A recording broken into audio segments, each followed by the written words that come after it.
Yo, what's good everybody? Welcome back to the channel. Welcome back to a brand new video. As you guys just saw, we went ahead and unboxed a brand new fourth brake light, and this is going to be the start of a huge change coming to the build. So in the last video, we went ahead and threw air suspension onto the FRS, and now I kind of want to change the car up and a lot of the mods that are currently on the car. I've had the car for about 4 years now, and some of the mods that you guys are seeing on the car are 3 to 4 years old, and I do want to change out a lot of it. Over the next couple of videos, you guys are going to see a lot change, and we're going to go ahead and start with the fourth brake light. Now the fourth brake light I haven't had for a super long time, and the one that I currently have on my car is the VLAN fourth brake light, and we're gonna go ahead and switch it out to the one you guys just saw, which is the Valenti style fourth brake light. So let's go ahead, let's hop into the install. If you guys want to know why we went ahead and switched from the VLAN to the one we just unboxed, stick to the end of today's video. I'll go ahead and explain why we switched from the VLAN, even though I'm sponsored by them.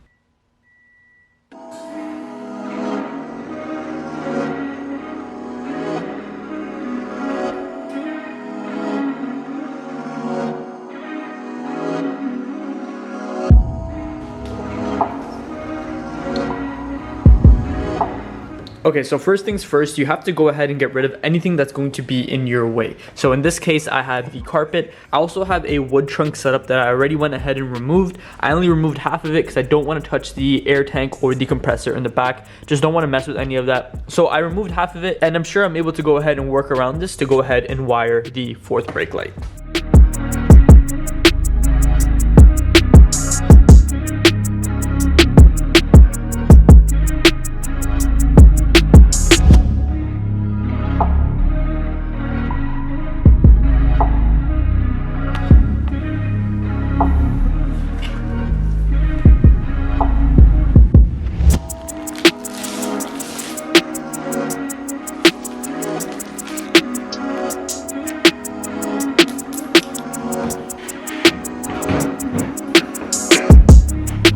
Now we want to go ahead and reverse what we did in the first step and then go ahead and install the new fourth brake light. I used the OEM clips, zip ties, and the screws the fourth brake light came with.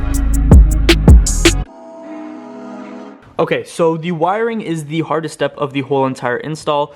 This is the step where I think will take the most time. Everything else has been pretty simple. This is where it may get a little bit confusing. Now going into the fourth brake light wiring, I used taps like the ones I have right over here, and basically tapped the fourth brake light into my existing VLAN taillight. Now if you have stock taillights and you're looking to do this, I'll leave it in the description below what to wire it to. This blue wire you're seeing right over here, it was part of the plug that is right over here. We unplugged it from there and then wired the blue with the tap to the red. Now the existing brown wire, we added a tap to it, and then we tapped the brown into the yellow. Now doing both of this enables the brake light, and then it also enables the daytime running light to work. The reverse light works with this plug right over here, so just doing those three things works out perfectly. Now the wiring also came with an additional blue and black wire. As you guys can see, I didn't use it. I ended up just using the original blue wire from the clip that was right over here. So a black wire that the fourth brake light comes with, I just grounded it to this bolt right over here. You guys may not have these connections because these connections are from the air ride, but I just tapped into this right over here and grounded it with this right here, and it works perfectly fine. So if you guys have this, hopefully that all makes sense. If not, check the description below. I'll have a bunch of other videos linked talking about the wiring as well. So now that it's all wired up, everything should be working. So before we button the trunk up and put it back to where it was, we're gonna go ahead and make sure that the daytime running light is working, the brake light is working, and the reverse light is working.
So that right there is the fourth brake light, and honestly I'm really happy with how it came out. It took a couple of days to go ahead and grow on me, but I'm definitely liking the way it flows with the taillights and the aggressiveness. Now the reason why I switched from the VLAN fourth brake light to the Valenti style fourth brake light is mainly because of those two things. I wanted the car to be a bit more aggressive in the rear end, and I feel like this did a really good job, and I also feel like this flows a lot better with the current taillights that I have. Don't get me wrong, the VLAN fourth brake light is still an amazing product, and it definitely flows a lot better with other people's builds. It's just mine personally, I think the Valenti style was the right choice to go for. Now, as I was saying earlier in the beginning of the video, that there's going to be a lot of changes going on to the FRS. I feel like this brake light is going to go ahead and match that, because I'm definitely going for a bit more of an aggressive look. But with that being said, I purchased this brake light off Amazon. I believe it was around $150, and I definitely would recommend it. It came in the mail very quickly. Second, it was very easy to install, and lastly, it looks very good. The only complaint I have about this brake light is it isn't really smoked. When I was going ahead and ordering it, that I originally placed an order for a smoked brake light. This looks a bit more clear than it is smoked, but it's okay. All I need to do is tint it to go ahead and match the rest of the build. But with that being said, if you guys want to go ahead and pick up this product, I'll have it linked in the description below. The link will be the exact product, so if you guys are looking for the exact same one I have, definitely use that link. But with that being said, I'm going to end off today's video right over here. Thank you guys so much for watching today's video. If you guys did enjoy it, definitely hit a like. If you guys are new to the channel, scroll down below and hit that subscribe button.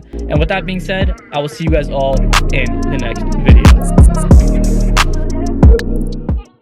Stop till I hear him say, la, la, la, la, la.